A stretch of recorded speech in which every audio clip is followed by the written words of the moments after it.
عقل رکھنے والوں کی تعریف کرتے ہوئے فرمایا ہے کہ یہ وہ لوگ ہیں جو اللہ تعالیٰ کا ذکر کرتے ہیں، کھڑے بھی، بیٹھے بھی اور لیٹے بھی، اور آسمانوں اور زمین کی تخلیق کے بارے میں غور کرتے ہیں۔ اور رسول اللہ صلی اللہ علیہ وسلم نے فرمایا لِكُلِّ شَيْءٍ ثَقَالَةٌ وَثَقَالَةُ الْقَلْبِ ذِكْرُ اللَّهِ، کہ ہر شے کی ایک چیز ثقل کرنے والی ہوتی ہے، یعنی چمکانے والی ہوتی ہے، اور قلوب کو چمکانے والی چیز اللہ کا ذکر ہے۔ ذکر کے معنی لغت میں یاد رکھنا ہے، اس کا مقابل نسیان یعنی بھول جانا ہے۔ یاد رکھنا دو طرح سے ہوتا ہے، ایک صوری اور ایک حقیقی۔ صوری زبان سے یاد کرنے اور نام لینے کو کہتے ہیں، اور حقیقی ادائے حقوق کو کہتے ہیں۔ ذکر لسانی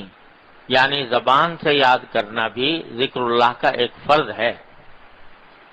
مگر ناقص، اور ذکر حقیقی ذکر اللہ کا فرض کامل ہے۔ اگر دونوں جمع ہو جائیں یعنی ادائے حقوق کے ساتھ ذکر لسانی بھی ہو تو سبحان اللہ درجہ اکمل ہے۔ غرض کوئی خیر دنیا و آخرت کی نہیں ہے جو ذکر اللہ میں نہ آ گئی ہو۔ یہ جو بار بار عرض کرتا ہوں کہ اپنے سوچ کا رخ موڑنے کی ضرورت ہے کہ دن رات ہم جو دنیا کے کاموں اور دنیا کی راحتوں اور اس کی لذتوں کے خیال میں مگن رہتے ہیں، ان خیالات کا رخ اللہ جل جلالہ کی طرف، اللہ تبارک و تعالی کے ذکر کی طرف اور اللہ تبارک و تعالی کی نعمتوں کی طرف موڑنا چاہیے، اور اس رخ موڑنے کے نتیجے میں انشاءاللہ اللہ تبارک و تعالی سے دن بدن قرب حاصل ہوگا۔ اللہ تبارک و تعالی ہمیں آپ کو سب کو اس کی توفیق عطا فرمائے۔ لیکن یہ جیسا پہلے بھی عرض کیا تھا، یہ ایک لمحے میں، ایک دن میں، ایک دم سے یہ بات نہیں ہوتی، کیونکہ انسان کے خیالات جو ہیں وہ اس کے اختیار میں نہیں ہوتے، اکثر و بیشتر غیر اختیاری طور پر خیالات آتے رہتے ہیں۔ لیکن اللہ تبارک و تعالیٰ کی سنت یہ ہے اور تجربہ بھی یہ ہے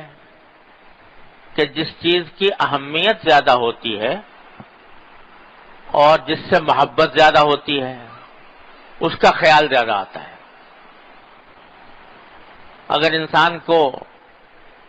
اپنے پیسے کمانے کی اہمیت ہے دل میں، اور دنیاوی راحت و آرام کی اور لذتوں کی اہمیت دل میں ہے تو اسی کے خیالات زیادہ آئیں گے۔ کسی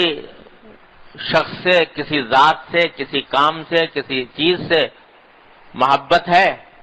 تو اس کے خیال زیادہ آئیں گے۔ تو اللہ تبارک و تعالی کے حضور پیش ہونے اور اللہ تبارک و تعالی کے سامنے جواب دہ ہونے کی اہمیت جب دل میں بیٹھے گی کہ پتہ نہیں کس وقت میری موت آ جائے،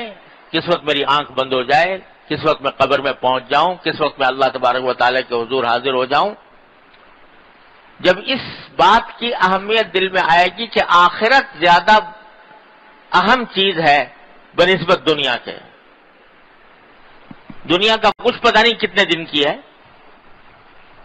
اور جو لذت ہے، جو راحت ہے، جو مزہ ہے دنیا کا وہ فانی ہے، فنا ہو جانے والا ہے۔ کوئی لذت کامل نہیں، کوئی راحت کامل نہیں، مکمل نہیں۔ ہر لذت کے ساتھ، ہر راحت کے ساتھ کسی نہ کسی غم کا کانٹا لگا ہوا ہے، کسی نہ کسی فکر کا کانٹا لگا ہوا ہے۔ بڑے سے بڑا صاحب اقتدار، بڑے سے بڑا سرمایہ دار، مالدار، دولت مند، جس کو دنیا کی ساری راحتیں بظاہر میسر ہیں، لیکن اس کو بھی غم سے اور فکر سے چھٹکارا نہیں، بلکہ عام طور سے دیکھا گیا جتنا زیادہ آدمی کی دولت ہوتی ہے، جتنی جائیدادیں ہوتی ہیں، جتنا تجارت وسیع ہوتی ہے، کاروبار بڑا ہوتا ہے، اتنے ہی غم زیادہ ہوتے ہیں، اتنی ہی فکریں زیادہ ہوتی ہیں، چھن نہ جائے، یہ نہ ہو جائے، وہ نہ ہو جائے، ہر رات دن رات آدمی اس فکر میں مبتلا رہتا ہے۔ تو دنیا کی نہ کوئی راحت مکمل اور نہ کوئی لذت مکمل، ہر ایک کے ساتھ غم کا، فکر کا کانٹا لگا ہوا ہے۔ اور آخرت اول تو دائمی، ہمیشہ کے لیے ہے، کبھی ختم نہ ہونے والی، اور اس میں اگر اللہ تبارک و تعالی اپنے فضل و کرم سے، اپنی رحمت سے نواز دیں اور اہل جنت میں شامل فرما لیں، تو صرف ایک نعمت کا آپ تصور کیجئے جو قرآن کریم میں بیان فرمائیے، لا خوف علیہم ولا هم یحزنون، اور بھی کچھ نہ ہو، صرف یہ نعمت کہ نہ کوئی خوف،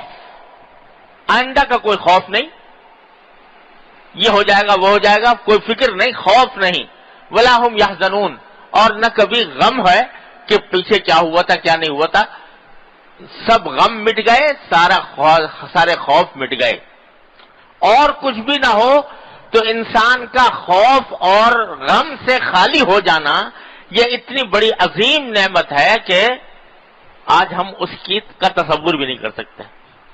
اس واسطے کبھی لمحہ کوئی ایسا آیا نہیں زندگی میں کسی بھی انسان پر کہ نہ اس کو خوف ہو اور نہ حزن ہو، نہ کوئی غم ہو، ایسا لمحہ آج تک کسی انسان پر آیا نہیں۔ تو جب ایسی کیفیت ہو جائے کہ نہ خوف ہو، نہ حزن ہو، نہ غم ہو، تو اور یہ نعمت ہی اتنی بڑی ہے کہ کچھ اس کا حد و حساب نہیں۔ تو اگر اللہ تبارک و تعالی آخرت کی اہمیت دل میں ڈال دے، جس کو قرآن کریم میں فرمایا کہ وہ تُؤْثِرُونَ حَيَاةَ الدُّنْيَا وَالْآخِرَةُ خَيْرٌ وَأَبْقَىٰ، تم دنیاوی زندگی کو ترجیح دیتے رہتے ہو ہر وقت، حالانکہ آخرت خیر بھی ہے، یعنی سراپا خیر ہے، اس میں کوئی شر کی آمیزش نہیں، راحت ہی راحت ہے، لطف ہی لطف ہے، اور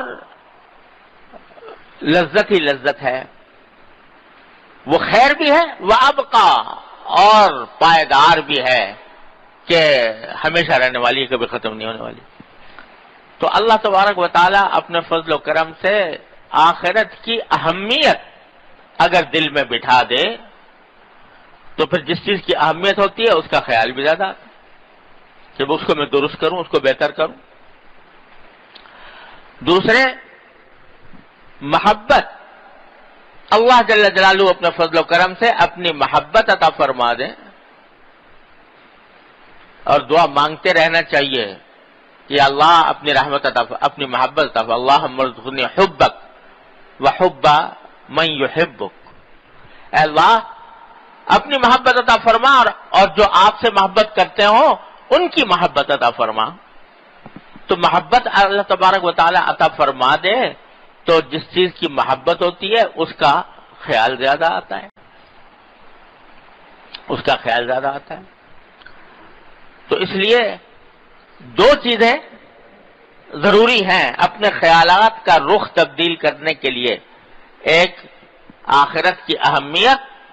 اور دوسرے اللہ تبارک و تعالی کی محبت۔ ان دونوں چیزوں کو پیدا کرنے کے لیے ایک چیز ہے جو معین اور معاون ہوتی ہے، مددگار ہوتی ہے، اور وہ ہے ذکر لسانی، اللہ تعالیٰ کا ذکر۔ جتنا جتنا اللہ تعالیٰ کا ذکر کیا جائے گا اتنا ہی اللہ تبارک و تعالیٰ سے قرب بڑھے گا۔ قرآن کریم نے فرمایا کہ اذکرونی اذکرکم، میرا ذکر کیا کرو، میری یاد کیا کرو، تو میں تمہیں یاد کروں گا. جب اللہ یاد کرے، اللہ تبارک و تعالی یاد کریں کسی کو، تو پھر اس کو اپنا قرب بھی عطا فرمائیں گے. اس لیے اس بات کو کہ اللہ تعالیٰ نے دونوں یہ جو آیتیں پڑھی سورہ آل عمران کی کہ الذین یذکرون اللہ قیاما وقعودا وعلی جنوبہم ویتفکرون فی خلق السماوات والارض، دونوں چیزوں کو ساتھ ساتھ ذکر کیا اللہ تبارک و تعالیٰ نے کہ یہ فرمایا ان فی ذلک لآیات لأولی الالباب، نشانیاں ہیں عقل رکھنے والوں کے لیے. عقل رکھنے والا کون ہے؟ وہ نہیں جو پیسے زیادہ پیدا کرتا ہو، وہ نہیں جو جاہو منصب جس کے بعد بہت زیادہ ہو، دنیا مال و دولت جس کے بعد، بلکہ فرمایا عقل والے وہ ہیں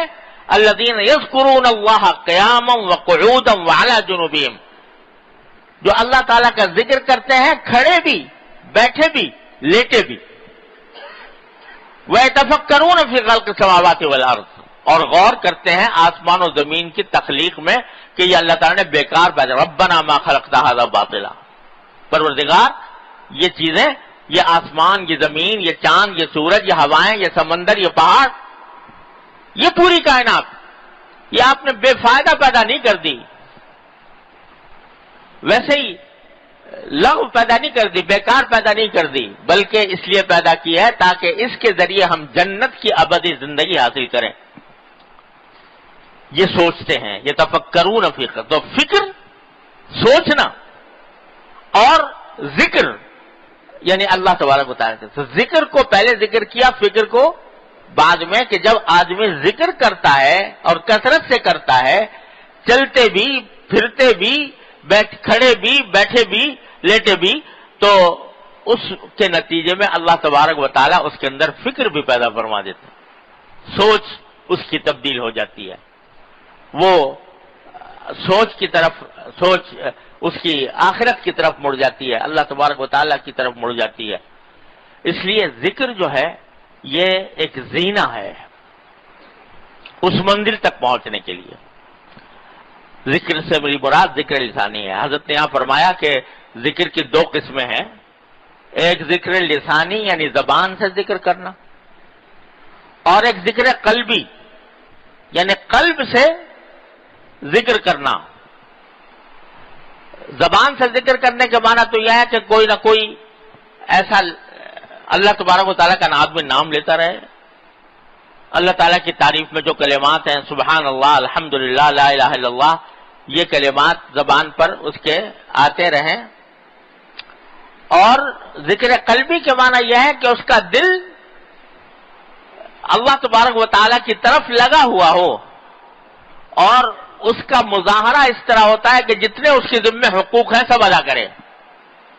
اللہ تعالیٰ کے حقوق ادا کرے، اپنے بندوں کے جو حقوق اللہ تبارک و تعالیٰ نے اس کے ذمہ رکھے ہیں ان کو ادا کرے، اور اللہ کی رضا کے لیے ادا کرے. تو یہ ذکر قلبی کا ایک بڑا وسیع مفہوم ہے. لیکن زینہ اس کا یہ ذکر لسانی ہے.